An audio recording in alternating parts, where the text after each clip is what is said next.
ಉಮೇಶ್ ಅವರೇ, ಇದೇನು? ಇದು ನೊಣದ ಬೋನು ಅಂತ ಸರ್. ನೊಣದ್ದು 160 ರೂಪಾಯಿ ಒಳಗಿದೆಯಲ್ಲ ಸರ್.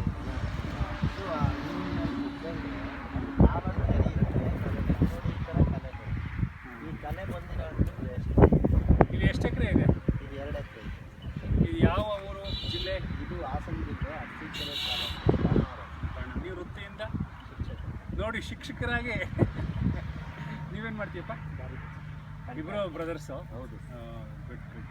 ಸೋಲಾರ್ ಬೇಲಿ ಹಾಕ್ಸಿದ್ದೀರಲ್ಲ, ಈ ವರ್ಷ ಏನು ಫಲ ನಿರೀಕ್ಷಿಸ್ತೀರಿ? ಎಷ್ಟು ಬೆಲೆ ಬರ್ಬೋದು ಅಂತ? ಒಂದು 15 ಲಕ್ಷ ಬರ್ಬೋದು. 15 ಲಕ್ಷ. ಖರ್ಚು ಒಂದು 12 ಲಕ್ಷ ಬರ್ಬೋದು. ಅಯ್ಯಯ್ಯೋ, 3 ಲಕ್ಷ ಲಾಭ ಎಲ್ಲ ಸರಿಯಾಗಿ ಬಂದರೆ. ಎಲ್ಲ ಸರಿಯಾಗಿ ಬಂದು ಇನ್ನೂ ನಾವು 2 ತಿಂಗಳು ಕಾಪಾಡ್ಬೋದು. ಹಾಂ ಹಾಂ ಹಾಂ.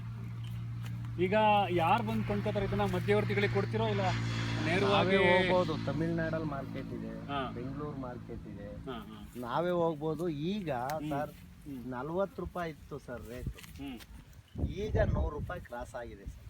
ಅಯ್ಯೋ, ಪೇಟೆಯಲ್ಲಿ ನಾವು ತುಂಬ ದುಡ್ಡು ಕೊಡ್ತೀವಿ ಇದಕ್ಕೆ. ಹೌದು. ನಿಮಗೆ ಅದು ಬಂದು ಆ ದುಡ್ಡು ಸಿಗೋದಿಲ್ಲ, ಮಧ್ಯದಲ್ಲಿ ತಿಂದುಬಿಡ್ತಾರೆ ಜನ. ತುಂಬ ಚೆನ್ನಾಗಿದೆ ನಿಮ್ಮ ತೋಟ ನೋಡಿ, ಭಾಳ ಸಂತೋಷ ಆಯ್ತು ನಮಗೆ. ನಾವು ಶಿವಮೊಗ್ಗಕ್ಕೆ ಹೋಗ್ತಾ ಇದ್ವಿ, ನಿಮ್ಮ ತೋಟ ನೋಡಿ ನಿಮ್ಮ ಬ್ರದರ್ಸ್ ಮಾತಾಡಿಸಿ ಇಷ್ಟು ಚೆನ್ನಾಗಿ ದಾಳಿಂಬೆಗಳು ಬಂದಿದ್ದೀವಿ.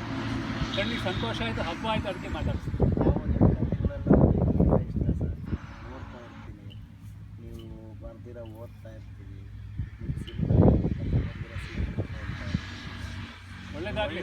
ನಿಮ್ಮ ದಾಳಿಂಬೆ ಗಿಡ ಎಲ್ಲ ಯಶಸ್ಸು ತಂದುಕೊಡ್ಲಿ ನಿಮಗೆ. ರೈತರಿಗೋಸ್ಕರನೇ ಅದ್ಯಾವುದು ಸಿನಿಮಾ ನೀವು ಮಾಡಿ ಮಾತಾಡು ಮಾತಾಡು ಮಲ್ಲಿ ವಿಷ್ಣುವರ್ಧನ್ ತುಂಬ ಚೆನ್ನಾಗಿತ್ತು ಸರ್. Thank you.